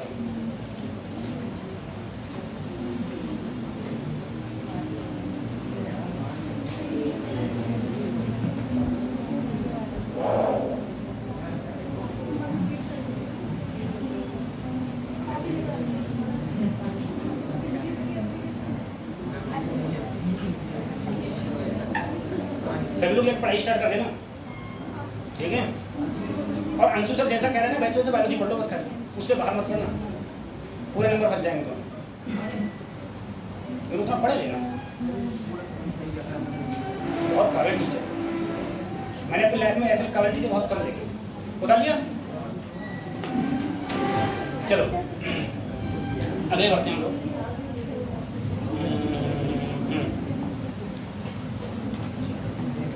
जी अब देखो, तुम मुझे एक बात बताओ, प्रैक्टिकल करें हम, ठीक है? एक बात जरा सोचो, पीछे तुम पांचों बताओ, मैंने क्या किया? डल्लब देखा है? डल्लब देखा है? ये डल्लब है, डल्लब ऐसे रुका हुआ है, उस पर ओंटे नहीं है, ओंटे, ये किवाड़ पे ये ईंट क्या लगी है? ओंट लगी है। क्या लगी है? ओंट लगी है। ओंट का मतलब जो रोकता है उसे ओंटे बोलते हैं। अरे तुम सब शहर से हो क्या? आंट बोलते हैं, तुम्हारे साइड आंट बोलते हैं, हमारे साइड ओंटे बोलते हैं। बताओ 50 किलोमीटर में कितना डिफरेंस आ गया है? मतलब मैं पीढ़ी का रहने वाला थोड़ी नहीं हूँ, मैं बरेली का, ठीक है? अब देखो एक बार जरा समझो, सर जी एक डल्लब है, एक पीछे तुम लोग देखो, उधर से पानी आ रहा है क्या? काहे दिक्कत है? ये तो तुम्हें पर्दे जब तुम्हारे लग रहे होंगे तुम ऐसा लग रहा हो किसी की जुल्फे लग रही हो, काहे टेंशन लेता? ध्यान दो बेटा, देखो अगले बढ़े। सुनो सर, एक डल्लब है, ठीक है? वो डल्लब रुका हुआ है, डल्लब रुका हुआ है। मैंने तुमसे कहा तुम्हें इस डल्लब को पकड़ के खींचना है, सही है? डल्लब को पकड़ के खींच के मतलब चलाना है। तुम जरा कभी भी इस बात को ऑब्जर्व करो, जब तुम डल्लब को पकड़ के ऐसे खींचोगे तो स्टार्टिंग में तुम्हें ज्यादा बल लगाना पड़ेगा, उसके बाद जब चल पड़ेगा तब तुम्हें चलाने के लिए कम बल लगाना पड़ेगा। कभी ध्यान करना, कभी नोटिस करना इस चीज को। डल्लब हो तंगिया हो, डल्लब हो तंगिया हो। अब तुम कहोगे सर हम तो छोटे बच्चा वाला चलाएंगे, तो उसमें तुम्हें फील ही नहीं आएगा, पता ही नहीं चलेगा कब तुम्हें ज्यादा लगा कब तुमसे कम लगा। तो सोचना, अगर तुम किसी तंगिया रुकी हुई है, तंगिया को तुमने पकड़ा, ऐसे पकड़ के ऐसे तुमने स्टार्ट किया, जब तुम उसे स्टार्ट करोगे तो स्टार्ट करते समय तुम्हें ज्यादा बल लगाना पड़ेगा, और जब वो चल पड़ेगी जब वो चल पड़ेगी तब तुम्हें उतना बल नहीं लगाना पड़ेगा जितना। ऐसा क्यों? ऐसा क्यों हुआ? पहले कुछ चीज को ऐसा इसलिए हुआ, ऐसा इसलिए हुआ है, ऐसा इसलिए हुआ सर जी, लिमिटिंग फ्रिक्शन फोर्स क्या होता था? म्यू। क्या होता था? ठीक। काइनेटिक फ्रिक्शन फोर्स जो होता है वो होता है म्यू के एन। क्या होता है? अब जरा सोचो बेटा, वो इसलिए होता है, वो इसलिए होता है, जरा सोचो, ये ब्लॉक है, अभी ये चला नहीं है, चला नहीं है। अगर चला नहीं है तब तक पीछे की ओर अधिकतम कितना लगेगा? एफ है। एफ है, लिमिटिंग में पहुंच गया। कहां पहुंच गया? लिमिटिंग, यानी कि उससे थोड़ा सा ज्यादा लगाए तो ये चल पड़ेगा, तो ये चल पड़ेगा। एफ है। अगर यही ब्लॉक अगले चल के चल पड़ा अगले की ओर, तो पीछे की ओर क्या लगेगा? एफ की।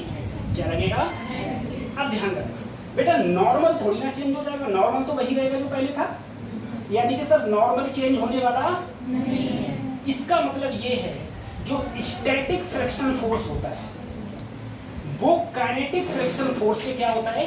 काइनेटिक फ्रिक्शन से ज्यादा होता है। ध्यान दो, स्टैटिक फ्रिक्शन जो होता है वो काइनेटिक से क्या होता है? ज्यादा।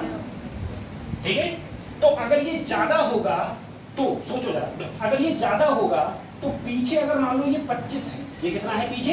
25, तो आगे तुम 25 लगाओगे तभी तो ये चलने को तैयार होगा।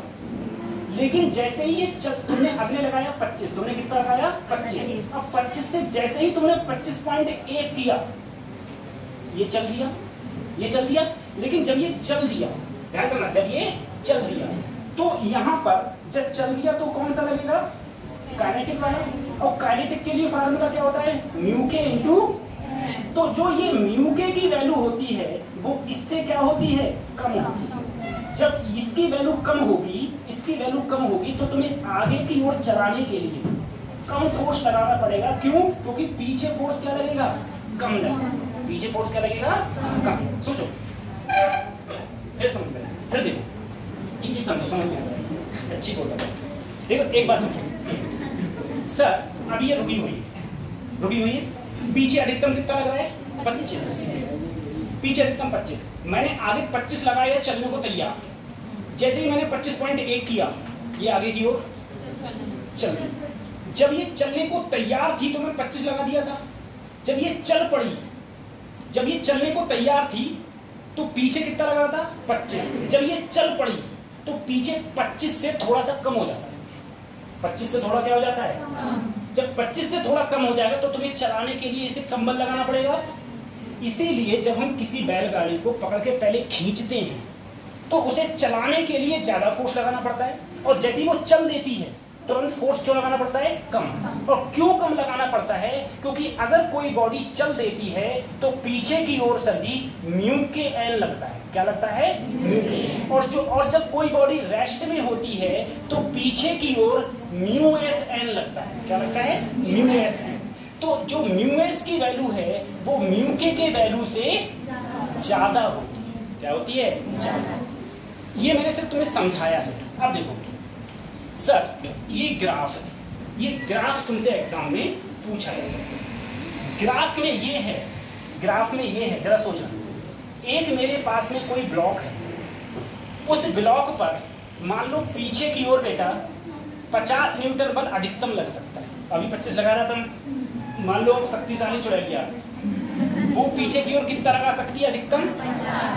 अगर मैंने आगे 5 न्यूटन लगाया तो पीछे कितना लगेगा? 5 ही लगेगा। क्या लगेगा? 5। ठीक है, वो कोई बेवकूफ थोड़ी नहीं चढ़ेगा। बाबू ने अपनी अम्मा को दूध पियो है, जब तुम आगे 5 लगाओगे तो वो पीछे 50 क्यों लगाओगी? वो तो 5 लगाएगी, है ना? पीछे क्या लगेगी? 5 ही लगेगा। आगे तुमने 10 लगाया, पीछे भी 10, आगे 15, पीछे भी 15। ठीक है, तो इसका मतलब ये हो गया, जो तुम आगे की ओर फोर्स लगा रहे हो, ये वाला फोर्स, और पीछे की ओर जो स्टैटिक फोर्स लग रहा है, स्टैटिक फ्रिक्शन फोर्स, दोनों क्या होंगे? बराबर। तो देखो पहले बराबर होंगे तो स्ट्रेट लाइन जा रही है, जैसे जैसे फोर्स बढ़ रहा है वैसे वैसे क्या बढ़ रहा है? वैसे वैसे ये फ्रिक्शन फोर्स बढ़ रहा है। पीछे वाला देखो, जैसे जैसे अगले फोर्स बढ़ रहा है वैसे वैसे कौन सा बढ़ रहा है? पीछे वाला। तो स्ट्रेट लाइन गई, कहाँ तक गई स्ट्रेट लाइन? लिमिटिंग तक। कहाँ तक गई, और लिमिटिंग के बाद में मैंने और फोर्स लगाया, ये चल पड़ी, ये अगर ये चल पड़ेगी तो पीछे जो बल लग रहा था वो पहले से क्या लगेगा, और पहले से कम लगेगा। तो देखो पहले से एकदम क्या आ गया, कम आ गया। उसके बाद में तुम किसी भी ऑब्जेक्ट की कितनी भी वेलोसिटी बढ़ाना, कितनी भी वेलोसिटी बढ़ाना, पीछे वही लगेगा जो पहले लगा था, पीछे वही लगेगा जो पहले लगा था, ठीक है, पीछे वही। इसीलिए फिर सीधे क्या बन गया है, ग्राफ। देखो पहले जितना मैं अगले बल लगा रहा हूँ उतना ही पीछे लग रहा है, तो स्ट्रेट लाइन गई, स्ट्रेट लाइन गई, यहाँ तक कहाँ पहुँच गया, लिमिट तक, लिमिट तक पहुँच गया। उसके बाद में मैं अगर और बल लगाऊंगा आगे की ओर और ये चल पड़ी, चल पड़ी, तो पीछे लगने वाला बल क्या हो जाएगा, कम हो जाएगा। फिर वो किस पर पहुंच गया, काइनेटिक पर, किस पर पहुंच गया। उसके बाद में मैं इस पे कितना ही बल लगाऊंगा, ज्यादा बल लगाऊंगा तो ये ज्यादा तेज भागेगी, लेकिन पीछे की ओर लगने वाला काइनेटिक फ्रिक्शन फोर्स वही लगेगा जो पहले लग रहा था, वो चेंज होने वाला नहीं। तो ये ग्राफ है और ये इंपॉर्टेंट ग्राफ है। वाह वाह क्या बरसात, क्या बरसात।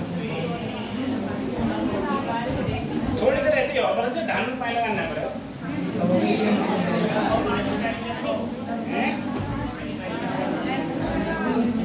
गर्मी भी बहुत पड़ रही है।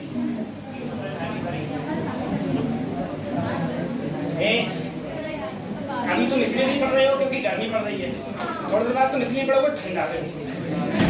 ठंड में जैसे रजैया में डाले पैर, रजाई कहती है आ जाओ बेटा अंदर आ जाओ, आराम से सो जाओ, पढ़ने की कोई आवश्यकता नहीं है, ठीक है। लेकिन आज सोच लेना, ये 2 साल पढ़ाई की, ये 1 साल पढ़ाई की, पूरी जिंदगी सकून देंगी, नहीं तो पूरी जिंदगी मजदूरी करोगे, सही है। उठा लिया,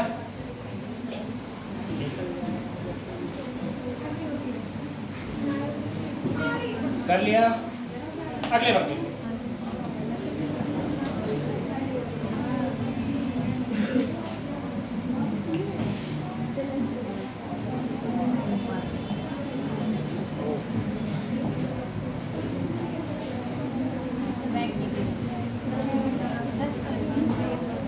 बताओ, छोटा हो गया।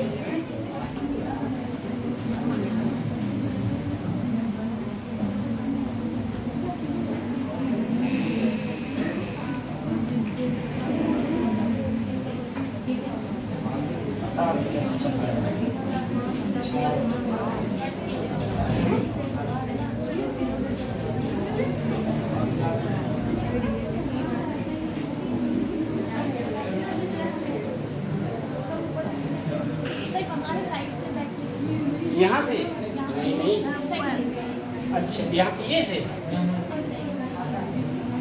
यहाँ से नहीं,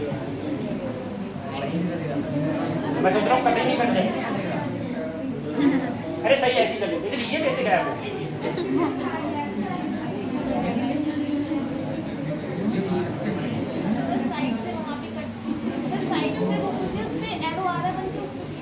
कहाँ ये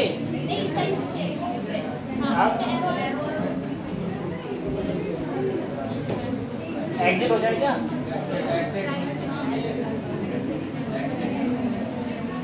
अब भी तो नहीं हुआ, हो गया।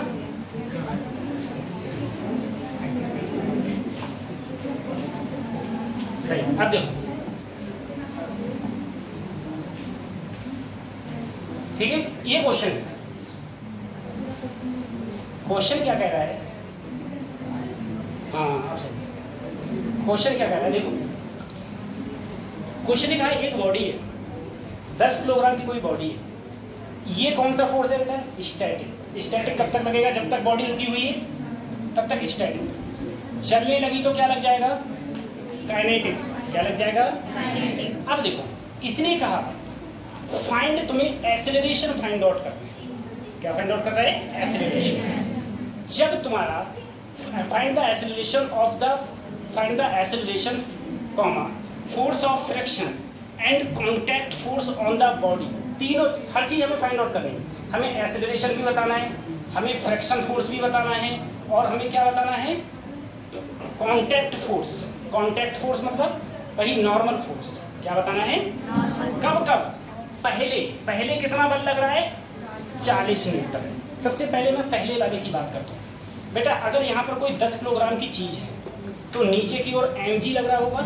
क्या लग रहा होगा, तो देखो g का मान इसने क्या लिया है 10, m कितना है 10, mg 10 गुणा 10 कितना हो गया, ऊपर क्या हो गया, तो नॉर्मल कितना आ गया 100 न्यूटन। अब देखो अगर ये बॉडी रुकी हुई है तो पीछे की ओर सर फ्रिक्शन फोर्स लग रहा होगा, अधिकतम कितना लग रहा होगा, तो अधिकतम सर जी म्यू एन लगेगा। म्यू की वैल्यू देखो कितनी है यहाँ पर, रुके हुए में 0.5 और नॉर्मल कितना हो गया, तो कितना आ गया 50 न्यूटन। यानी कि पीछे की ओर अधिकतम बल कितना लग सकता है 50 न्यूटन। मैंने पहले कितना लगाया, क्या ये ब्लॉक चल रहा होगा, क्या ये ब्लॉक चल रहा होगा, नहीं। अगर ये ब्लॉक नहीं चलेगा, जरा सोचना, पहले मैंने जब 40 न्यूटन बल लगाया आगे की ओर, ये ब्लॉक जब नहीं चलेगा, फ्रिक्शन फोर्स कितना लग रहा है बेटा इस पर, बोलो 50 न्यूटन। नॉर्मल कितना लग रहा है 100 न्यूटन और एक्सेलरेशन कितना होगा, अरे जब चल ही नहीं रहा तो कितना होगा 0, चल ही नहीं रहा तो कितना होगा 0। अच्छा, लेकिन हाँ एक चीज याद रखना, स्टैटिक फ्रिक्शन फोर्स 50 ना होगा कितना होगा बेटा, 40 क्यों होगा, अरे पीछे अधिकतम कितना है, लेकिन मैं आगे कितना लगा रहा हूँ, तो पीछे भी कितना लगेगा 50 क्यों लगेगा। अगर मैं अगले 50 लगाता तो पीछे 50 लगता ना, आगे मैं 40 लगा रहा हूँ तो पीछे कितना लगेगा, तो पीछे 40 लगेगा, तो बेटा फ्रिक्शन फोर्स जो होगा वो सिर्फ तुम्हारा कितना होगा 40 न्यूटन। अब इसमें तुम दूसरा कंडीशन देखो, एक दूसरी को, अब मैं आगे की ओर कितना लगा रहा हूँ 60, आगे की ओर 60, पीछे अधिकतम कितना लग सकता है, अधिकतम कितना लग सकता है 50। लेकिन अगर ये चल दिया, तो पीछे अधिकतम कितना लगेगा। अगर बेटा कोई चीज चल देगी तो पीछे की ओर अधिकतम लगता है म्यू के एन। क्या लगता है म्यू के एन। अब सर जी म्यू के की वैल्यू देखो कितनी है 0.45 और नॉर्मल कितना है 100, मल्टीप्लाई करेंगे तो कितना आएगा, बोलो 45। अब तुम अगर ये कोई भी जो ब्लॉक है अगर ये चल दिया, आगे मैंने कितना बल लगाया 60, पीछे कितना लगा है 45, कितना बचा 15। और तुमसे अगर त्वरण पूछा है तो फोर्स बचा 15 और मास कितना है, तो आंसर कितना आया 1.5 मीटर पर सेकेंड। अच्छा, और अधिकतम ये घर्षण बल कितना लग रहा था पीछे की ओर, काइनेटिक अधिकतम कितना लग रहा था 45, कितना लग रहा था। फिर से समझो एक बार बेटा, सर जी तुमने जा में 0.5 लगाओ, जा में 0.45 लगाओ, ऐसा क्यों किया, ऐसा इसलिए किया क्योंकि जब मैंने 40 न्यूटन बल लगाया ये ब्लॉक चल नहीं रहा था, क्योंकि चलने के लिए पीछे अधिकतम कितना चाहिए 50 से ज्यादा बल लगाऊंगा तभी चलेगा, अदरवाइज अगर नहीं चल रहा होगा तो जो फ्रिक्शन फोर्स होगा वो क्या लगेगा mu S N, F S बराबर क्या लगेगा म्यू एस। अब उसके बाद में अगर ये मैंने अब सर जी 40 ना लगा के कितना लगाया 60, 50 से ज्यादा लगा दिया, 50 से क्या लगा दिया, अब ये चल पड़ेगा, अगर चल पड़ेगा तो पीछे की ओर अब जो घर्षण बल लगेगा वो कितना लगेगा म्यू के एन, यहाँ पर क्या लग रहा था म्यू एस एन, अब लगेगा म्यू के एन। तो जब मैंने म्यू के एन लगाया तो मेरा कितना आया 45, यानी कि सर पीछे 45 आगे 60, तो कितना बचा 15। तो एफ बराबर क्या होता है एम एन, एक्सेलरेशन निकालूंगा तो 15/10, यानी कि मेरा आंसर क्या आया 1.5 मीटर पर सेकेंड। सही है। अगर चल रहा होगा तो क्या लगाएंगे, म्यू की है, क्या लगाएंगे, सही है। एक बार और समझ लो, फिर हम लोग छुट्टी कर सकते हो, है ना। वैसे भी बरसात हो रही है, क्या ही करोगे जाके, है ना, क्या ही करोगे जाके, यहीं पर रहो आराम से। देखो रुकने वाली है बारिश ना रुकेगी, ठीक है। बढ़े अगले एक बार और देखो इसी को, ठीक है, ये कतई फिर क्लियर हो जाए।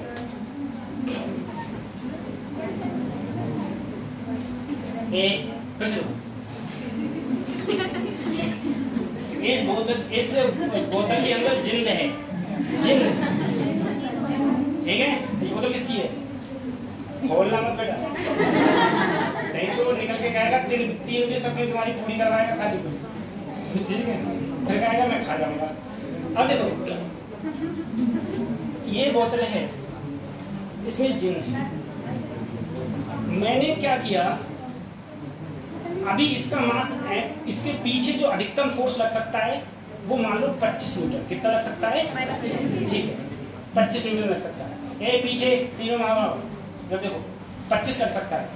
मैंने इस पर आगे 5 लगाया तो पीछे स्टैटिक फ्रिक्शन फोर्स कितना लग रहा होगा? तुम ही तीन बताओगे, तुम ही तीन बताओ कितना लग रहा होगा? आगे मैंने 5 लगाया, अधिकतम पीछे कितना लग सकता है? 25। मैंने आगे 5 लगाया तो स्टैटिक फ्रिक्शन फोर्स कितना लग रहा होगा इस पर? 5। कितना लग रहा होगा? 10 लगाया तो 10, 12 लगाया 12, 25 लगाया 25, सही है। जब ये 25 से ज्यादा लगाया, अब ये चल पड़ी, चल पड़ी, चल पड़ी, तो अब पीछे 25 से क्या लगेगा? कम। 25 से क्या लगेगा? हाँ, 25 से फिर कम लगेगा, ठीक है।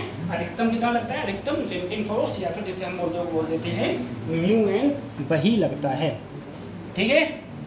कल हमारा लेक्चर है, कल ये खत्म हो जाएगा और कल खत्म होके हम लोग 2D भी पढ़ेंगे, ठीक है।